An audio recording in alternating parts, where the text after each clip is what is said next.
Hi, this is Nate from ZeldaInformer.com doing our very first podcast of the year. I'm here with three awesome people.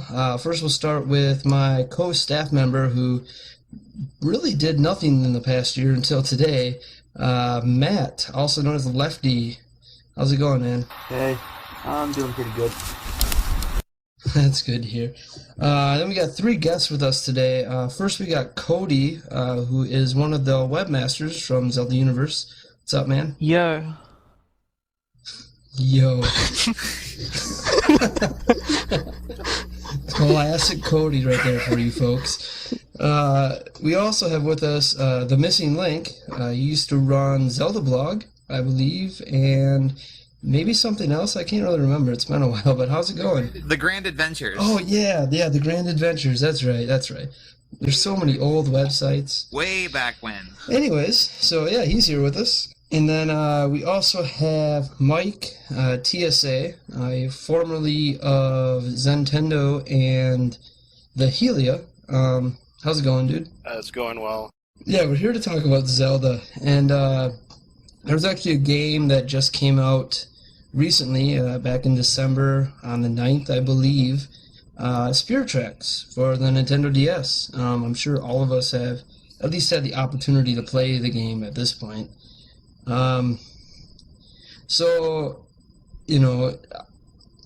is it good? Is it bad? Was it better than previous games? I mean, I thought it was definitely better than Phantom Hourglass, but I hated Phantom Hourglass, so it really wasn't that hard to be better, I guess, for me.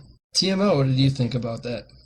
Spirit Tracks was sort of a mixed bag for me. The first two-thirds of the game was pretty much, trite and not... The plot really didn't go anywhere throughout the whole thing. However, once you hit about the last third of the game, I really started getting into the puzzles because they put some devious things in there, especially the last time through the Tower of Spirits. And it really took me off guard because I was expecting, more of the, Phantom Hourglass, just blah everything the whole way.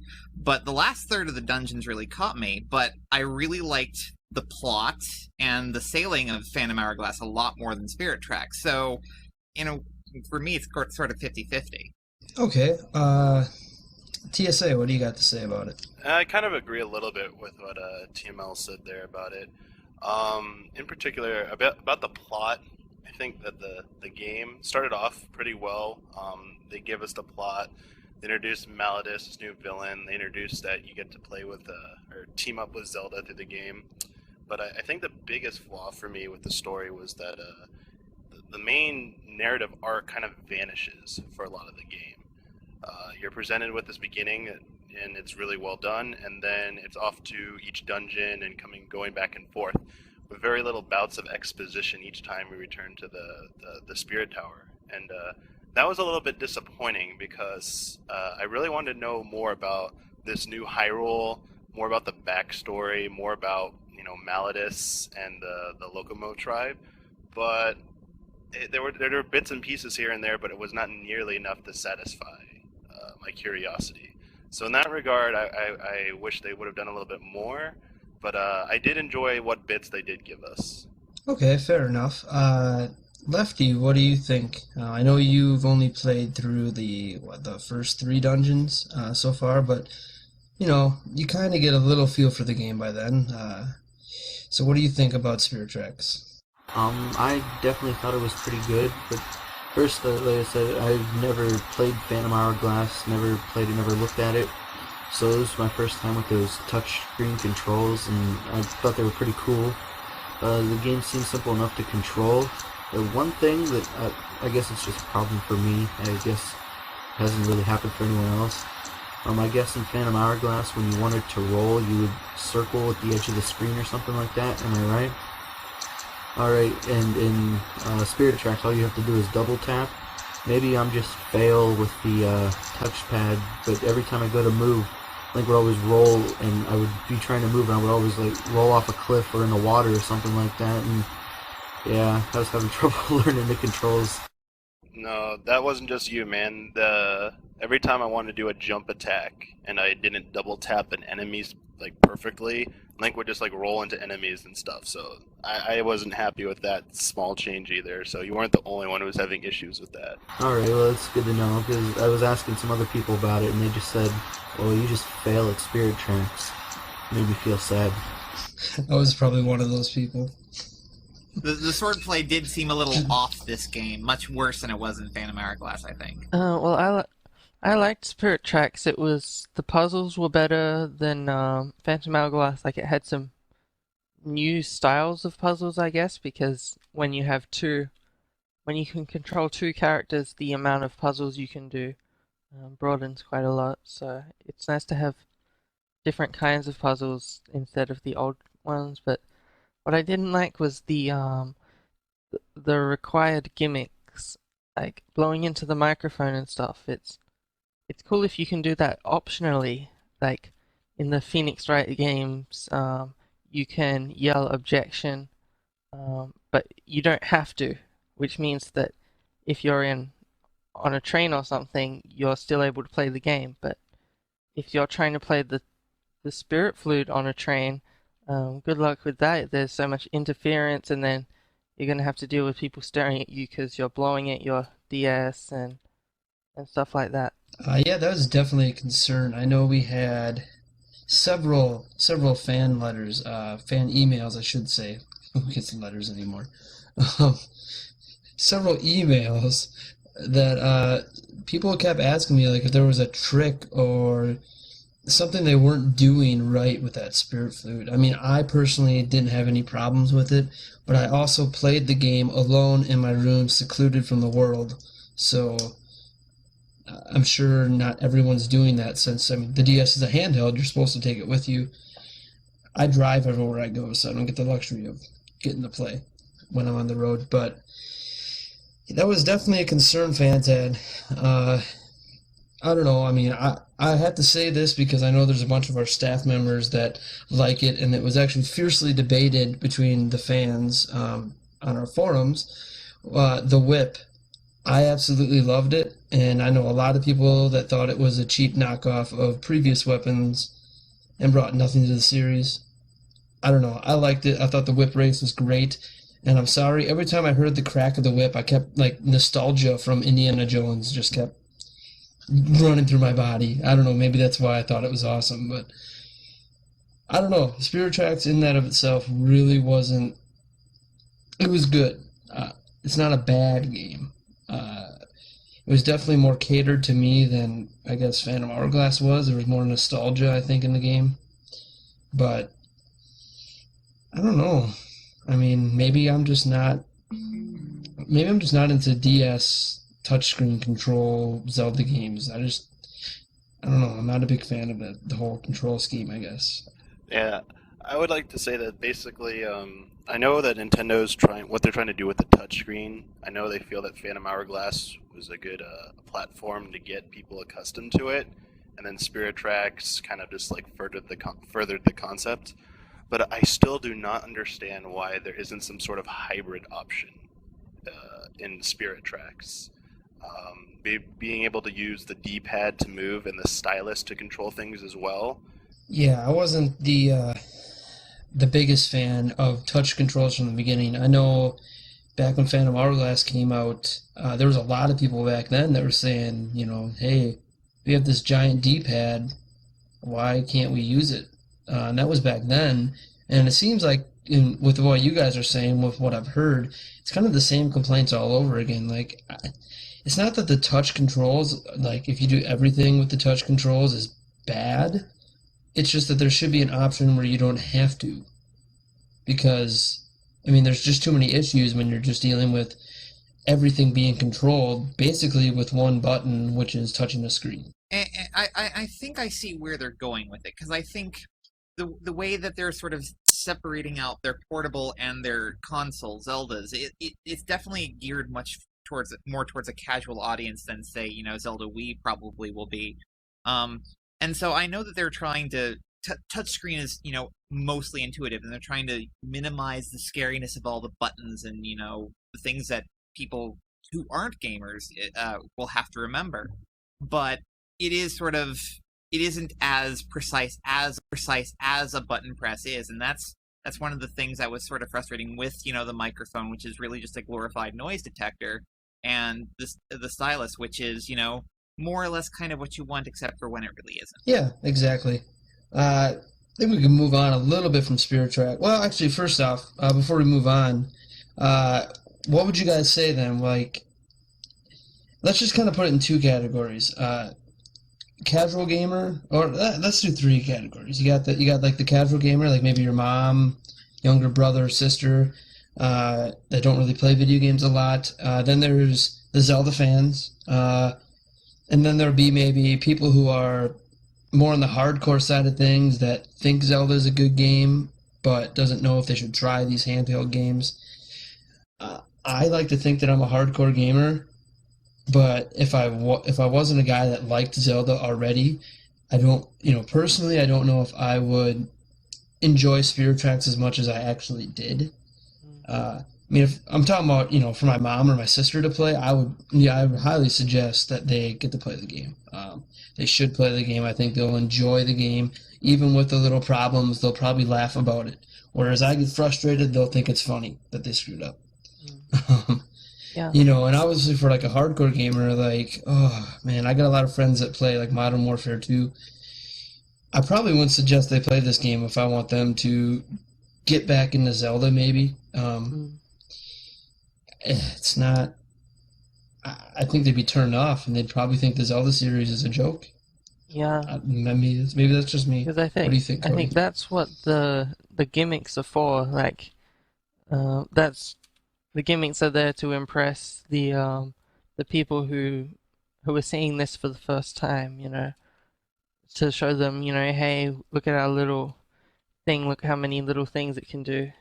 Just like phones always have like 800 features, and that's why people want them. So they're just, I guess, trying to impress the new people to the new gamers with their gimmicks and stuff. And I wouldn't really suggest it to a hardcore gamer, though. That's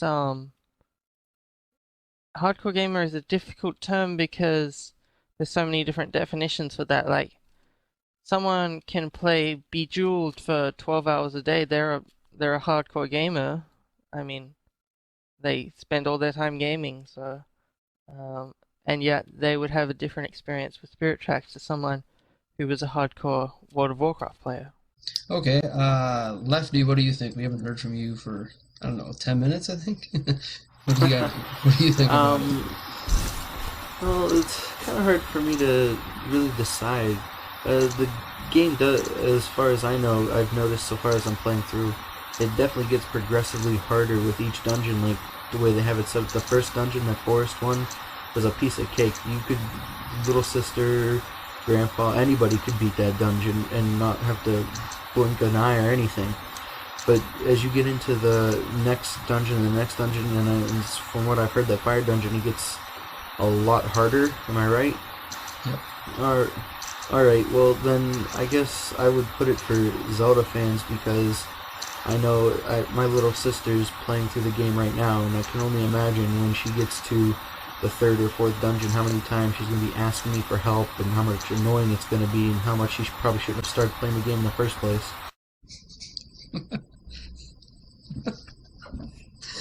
Oh man.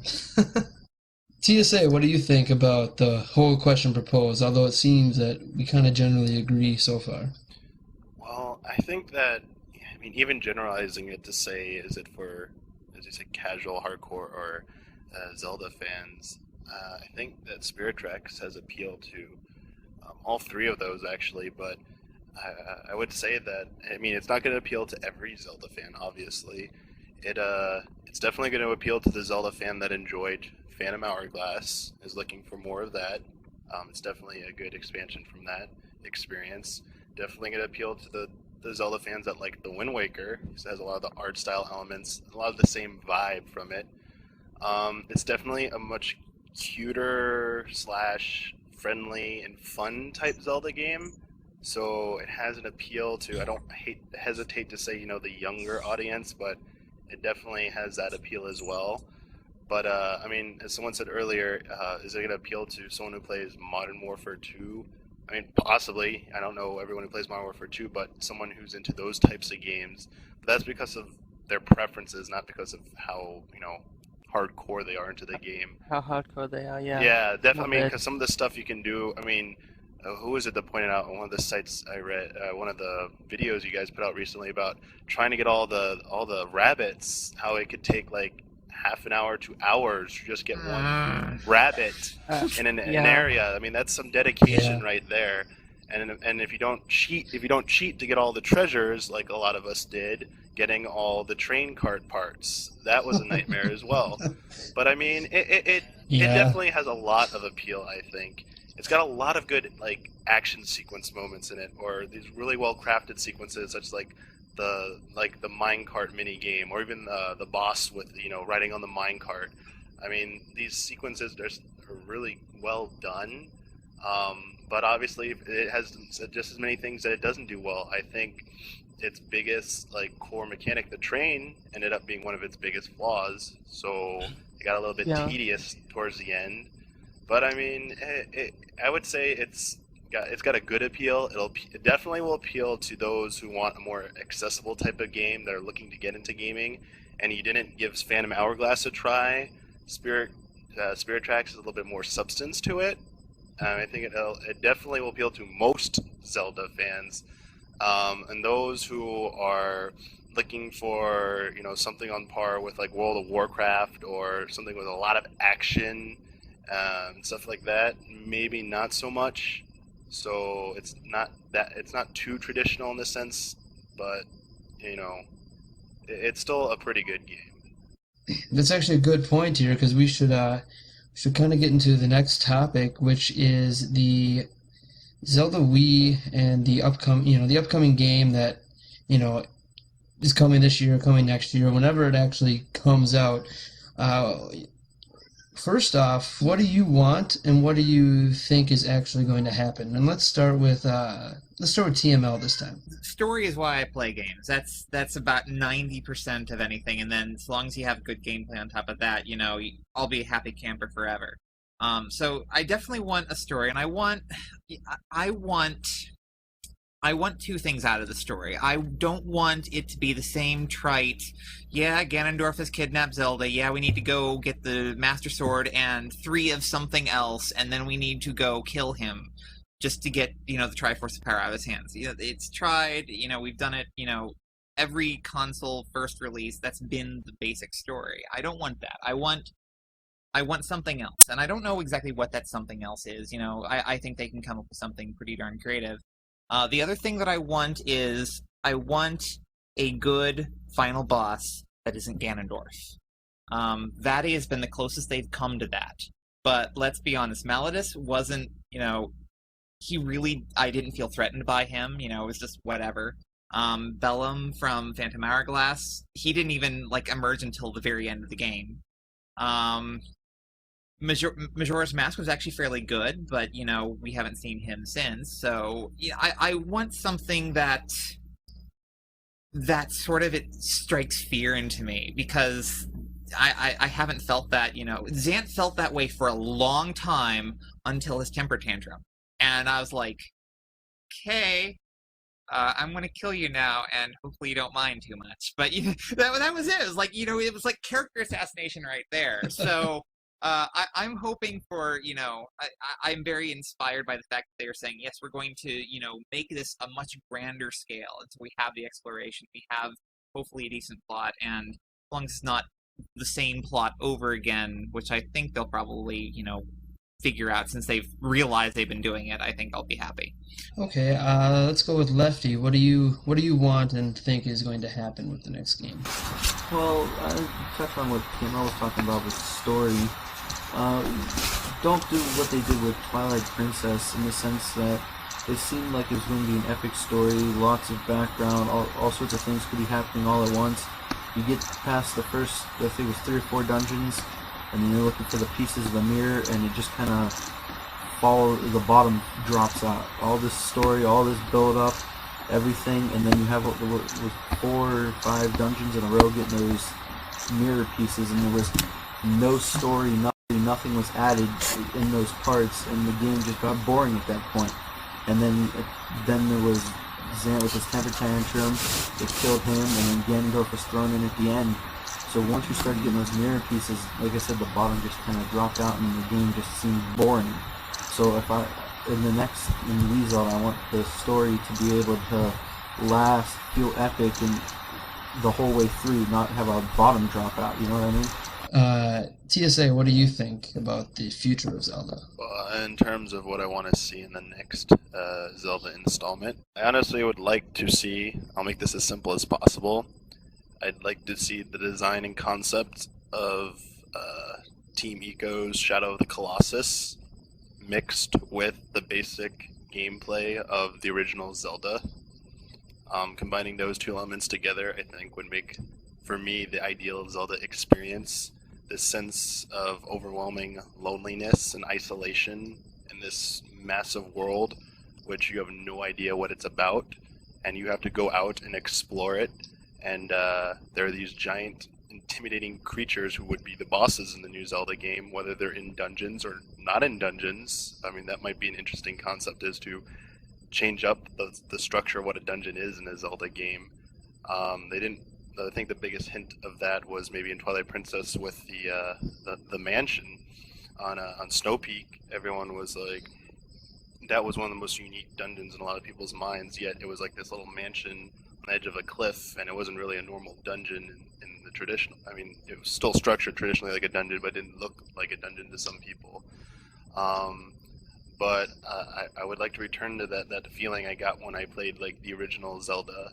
And it's an experience that hasn't been translated or even attempted to be translated very well into the current current generation of gaming, except for Shadow of the Colossus, which I actually tell people that I think Shadow of the Colossus was the best Zelda game in the last decade, even though it doesn't have the title Zelda in it. Other things that would be nice icing on the cake would be an even different art style that we haven't seen, not the grittier, traditional look of Twilight Princess and Ocarina of Time, and not the very flat and flash-looking style of the Wind Waker. It'd be nice to see them draw some, art styles from other places. Maybe one of I always say this, Miyazaki's works. Maybe an art direction like that. And the soundtrack. There's no excuse this time for them to be using poor audio samples. If they could do it for Mario Galaxy, they can do it for the next Zelda game. There's zero excuse for that. And even though I doubt this is going to happen, I would love to be able to play the game so strictly with a GameCube controller. I don't think that's going to happen, but, I can wish. And I echo a lot of the story sentiments that everyone else has said. I just hope it has a strong story. However they decide to do it, as long as it's strong and I can enjoy it and carries the game, then that's fine with me. As for the other question, what do we think is actually going to happen?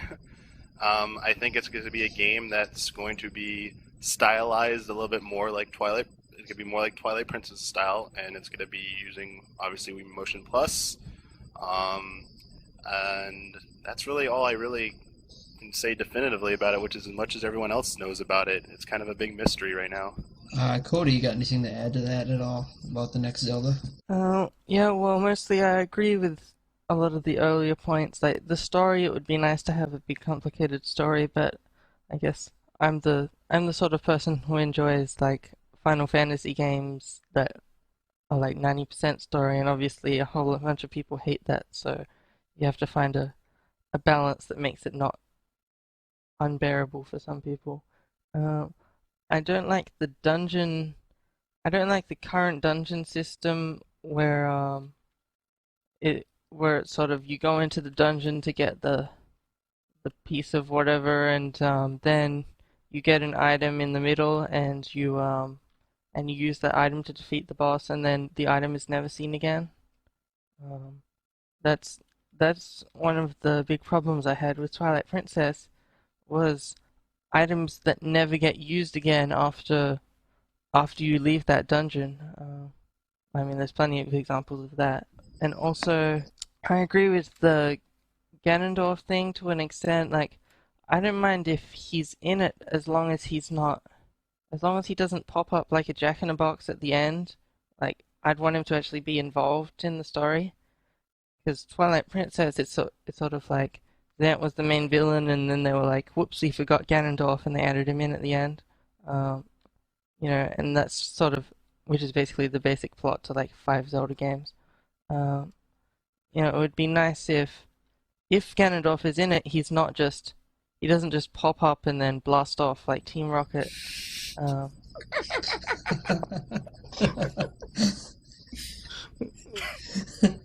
Yeah. Great example. Win. Well, like, the future Zelda game, it's a convoluted question for me because, I mean, I've wrote a lot of articles about what I want in the next Zelda at ZeldaInformer.com, and what I see is a lot of complaints. More people don't like my articles than like them, and what that tells me is that the problem that Nintendo can run into when they're trying to make the game is trying to please too many people at once. And I think that's what they tried to do with Twilight Princess, and that was why by the end of the game, there was so many long-term Zelda players that have been playing it for years that got kind of disappointed. Well, they're trying to appeal to too many people at once, I guess. I think they gave the fans what they wanted. The fans were like, we should. Ocarina of Time was the best game. Make a better version of Ocarina of Time, and they did. And they were like, this is too much like Ocarina of Time. It is the one thing that fans have, I've always seen, want the same thing that we've had before, except make something different, make it exciting, make it surprising, and you can't do them both. You can balance it as much as you want, but it's balancing it on the edge of a knife. You can't have that same and different and please everyone. It's impossible to do. And it's something new and exciting, but not gimmicky.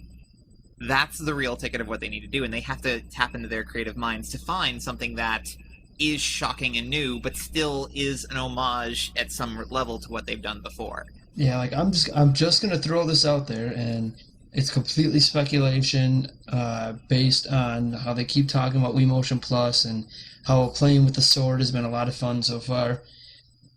Well, they could make the game first person. And there's going to be a lot of people that are going to be upset that I already know, just like the reaction to the Wind Waker graphic style.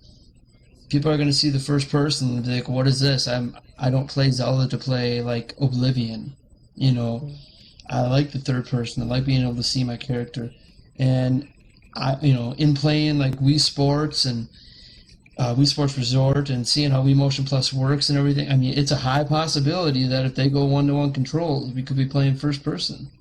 And I mean, that alone's a big change if they go that route. I don't know. It's just so hard. Like the last thing one of the last few things I talked about in talking about the future was a less equals more concept, I guess. Like, I want a giant overworld, but if you give me a smaller one that has more things to do, I'll be happier than a bigger one that has nothing to do. And I mean, that kind of goes into my concept with dungeons. Like the last 4 dungeons in Twilight Princess, like I believe Lefty said, they seemed like you were just doing them to do them. There wasn't a real reason to be there. No storyline point for me to go. I'm just going because the game's telling me to go there. I could have did without those 4 dungeons. They could have probably did something else to extend the game if they really wanted to, instead of just tacking on more dungeons. And it's kind of become old hat, I guess, for a while. You basically do a bunch of dungeons and there's a plot twist. And after the plot twist, you do a bunch more dungeons for seemingly one reason you learn at the plot twist, and then you're left without any reason for what you're doing for hours. And yeah. I guess that kind of goes to the story points. I guess you got to come up with story. I like story. I know there's people that would say, well, hey, less story, more gameplay, more action. That's great. I want an epic story, but more importantly, I want a consistent story throughout the game. I want it to flow throughout the game, not just stop and then pick up later. And that that's one of my big complaints about Spirit Tracks actually was you had all this story for the first few hours of the game, and then there's nothing. I mean, for 6, 7 dungeons, there's no story. It's just go to this dungeon, go to this dungeon, go to this dungeon, and then all of a sudden Burn shows up again, and then the story starts again. It's like, don't do that to me. You're trying to get me to want to keep playing, and at that point, my motivating factor to keep playing was because I kept hearing that future dungeons are more fun. And, I'd like there to be, I guess, a reason in the game to want me to keep playing. And story, I think, is, whether people want to admit it or not, story is one of those driving factors that makes you want to keep playing. I mean, even bad games, I'm trying to think off the top of my head. I played a really bad game last year for the 360. What was it? I played it all the way through, but the game sucked. The controls were horrible. Obviously graphically it's better than anything the Wii has, but it dragged. And the story, wanting to know what was going to happen next, was what kept me playing. And I think that's a tool that Nintendo's kind of forgetting about. Maybe it's just because a lot of their franchises, outside of like maybe a Metroid, doesn't really go into a story much. I mean, Mario doesn't have much of a story. Obviously, Pokemon, that's got not much of anything for story. Animal Crossing, definitely not much. They released a new Punch-Out last year. I mean, what's the story in that? I want to be the champion. Well, I think what the difference between, even with Mario Galaxy was fun throughout, from the beginning of the game to the end of the game, even though it had, the story, the story capacity of a children's book, without even words. But with Twilight Princess, as we mentioned, the last 4 dungeons were kind of, pretty much cut and dry. But what the real reason for it is, you've explored the entire map by the end of Dungeon 5. Like, you've been through Peak Province, Desert Province are the last 2 things you've got, and then they just happen to squeeze dungeons into places you've already been, and you just sort of take it from there. And so the exploration's sort of not really, much at that point. And in Spirit Tracks, after the story pretty much sets itself up and now you're just knocking down the pins, sure, you're exploring each of the new realms, but it's the same basic premise of, oh, hey, I have to drive the train through mountains instead of ocean, or snow instead of whatever. It's the same repetitive motion. Pretty much the same. The train just keeps going on. So in that capacity, they need to really emphasize, I think, the exploration part, because that's what really has drawn Zelda throughout the entire thing. Is you're always exploring something new, always keeping going to the next place. But they need to keep it, fresh and exciting throughout the whole thing, and not just sort of like, okay, well, we ran out of ideas, but we have more content to put in, so let's just squeak it in right here. I wanted to quickly counter. You threw out there that with Wii Motion Plus, and a lot of the statements that the developers have said, that they're pretty suggestive that they might be going the first person route in terms of either combat or just the whole way you see the game. But I still don't completely. I honestly don't subscribe to that theory just yet. I don't buy into it. I think some of the gameplay elements will still be in first person, obviously, like shooting your bow and arrow or tossing a boomerang, that type of stuff. But I just remember back at the Game Developers Conference a few years ago, Aonuma explicitly stated that in Twilight Princess they tried to do first person sword combat, and it just did not work right, and it looked too awkward for the player. And with their mentality now that they want to make games more accessible, and they said that that's still one of their goals with the new Zelda, is they want to make it very accessible still. The statements don't really align together. It seems like they don't go hand in hand. Obviously, the Zelda creators have said stuff pre-release in the past that have turned out to not be true. But the one example of a game that is being worked on and published by Nintendo that's not out here yet, that I think might be a game that is a candidate for how the combat in Zelda might work, is a game called Zengeki no Regenlive, or Dynamic Slash. It's a third-person sword action game that uses Wii Motion Plus as well as a classic controller, and it's kind of this over-the-shoulder third, almost first-person type thing they do with the sword play in it. If you go check out some videos of it, there are a lot of videos of it up. that's something I would hoping they might do with that.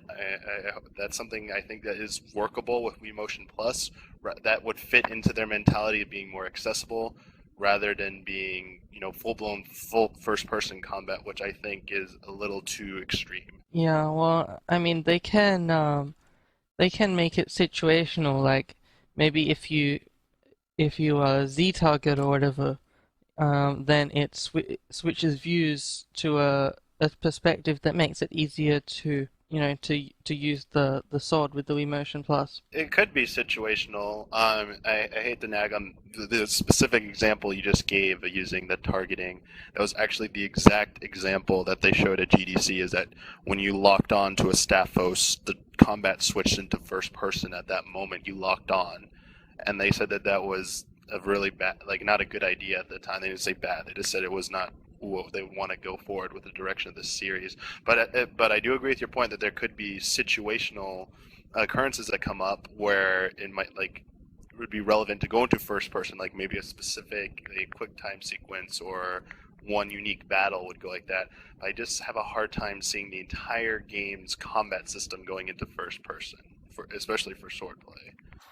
I would think in first person it would kind of take away the jump and spin attack in a sense, because since you're looking through but you can't really see behind you and everything, so you would try to do those different kinds of attacks. I don't know, maybe I'm just being weird, but I think it would take out two of the more used attacks in the series, spin and jump. It would certainly take away from the cut and dry animations that we sort of learned in Twilight Princess with all the swordsman scrolls that you get over the course of the game. But if they're doing one-to-one, then is there really a purpose for those in the game? Are we going to, just have like a quick motion to do a spin attack, and thus there it is, you temporarily pan out to third and back into first after you're done? Or is it just going to be, hey, you're on your own, good luck? It's kind of hard to say at this point. Yeah. Right. There's a lot of options, like some games have, like a mode where you slow down time or something. There could be, who knows, maybe Link is going to have like a bloodlust mode or something where it switches perspective and you're able to lock on to, to vital points and hit them and stuff like that. I don't know, there's just a whole lot of ways it could go. And that'll actually about wrap up this segment of our podcast, or the podcast in general, actually. It's ran a little long, but I hope you guys enjoyed our conversation. Again, want to thank all of our guests, Cody, Lefty, TSA, and TML. Guys, want to say anything before we head out? Zelda fans don't know what they want. Gamers don't know what they want. They think they do, but they don't. Don't be Team Rocket. We're blasting off again.